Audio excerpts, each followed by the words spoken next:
This is a really big hood. Like, kudos to the people who made this. I feel like an organization member. It's great. Who needs a wig to cosplay Xion when you can just have this over your face? I mean, honestly. I suppose that would make more sense though, because the whole thing was that only people that Xion considered friends or that trusted could see her, like, without the hood. Was I think that was the whole thing? Maybe I could wear the wig underneath, and when I'm around friends, I could take it off and be like, bam, and then it would be, like, really accurate, and it'd be great. Hey guys, Forever Fangirl here. So you've probably noticed a few things by now. Firstly, this isn't a vlog! Yes, in typical Jess fashion, I gave up on vlogging within the first 10 minutes of arriving at Smash and didn't vlog for the rest of the day. Honestly, the fact that I managed to vlog at Supernova was sheer fluke. There was no way this was gonna be a consistent thing that I did. There's several reasons why I decided not to vlog, and I'm not gonna go into them. You're not here for excuses. So instead of a vlog, I'm now doing this little mini haul slash reflection slash recap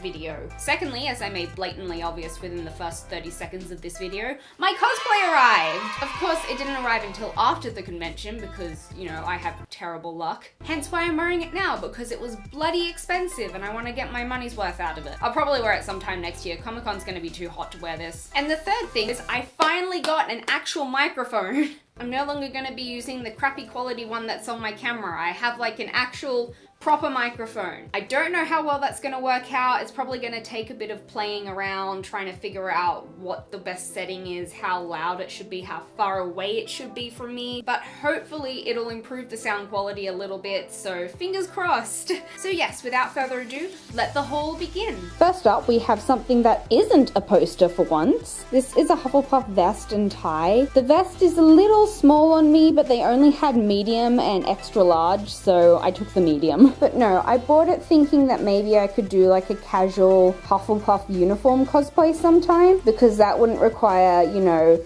wearing a wig or anything. I could just go as myself and show my Hufflepuff pride.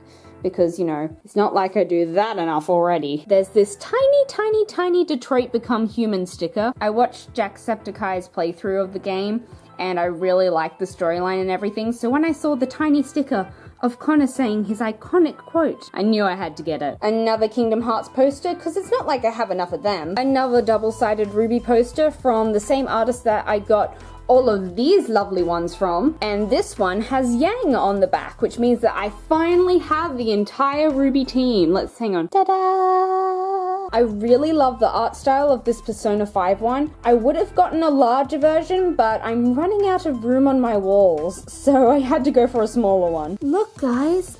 It's my best girl. And the last two things in this very small haul are these two Undertale posters. This one I kind of felt pressured to get because I'd been standing at the store for too long and they didn't have a smaller version, so I've got this big one now. Don't worry, I'm sure I'll find room for it somewhere. And this one I saw mere minutes after I bought this one, and I was like, nope, I'm not gonna buy it. I'm not gonna do it. I haven't got enough room in my walls. Yeah, that self-restraint lasted all of like 5 minutes.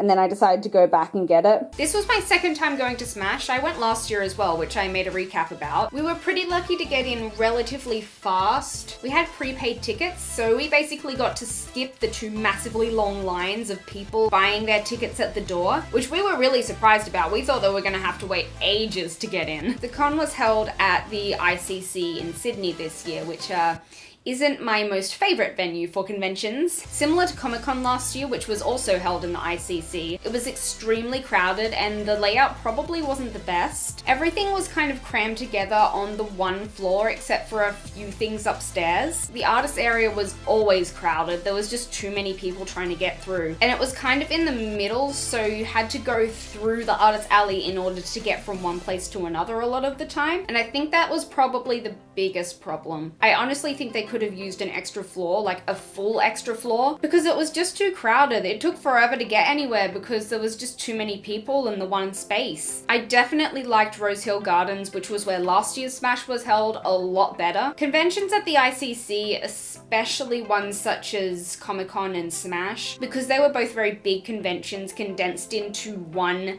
floor or one area, it kind of felt like we were all just trapped in this big box of fan culture, which isn't necessarily a bad thing, but I don't know, I just think that last year's Smash felt a lot more like a community and less like a giant mob of people trying to like go from one place to the other, if that makes sense. I feel like the space that a convention's in and the way that you set it up has quite a big impact. And I know the ICC is new and therefore people are probably still trying to figure out the best way to go about setting up a convention in that area, but it's just too crowded. There's just not enough room for the amount of people and the amount of stalls and things happening inside. Despite that though, it was an enjoyable convention. Unfortunately, I didn't get to meet Yoko Taro. Signings were free, but they only had a limited amount of them, and unfortunately they ran out a few people before us. I did get to go to one of the Q&As though, so that kind of made up for it. And it was really interesting too. He seems like he's a very deep thinker, and yeah, he's just an interesting person. It was funny though, because he came out with the Emil mask on and the guy hosting the panel had no idea why. He was so confused. And yeah, that's about it for this video. Anyway guys, thank you so much for watching. Feel free to leave a like and a comment below, and you can subscribe to my channel if you'd like to see my future videos. And as always, I will see you next time.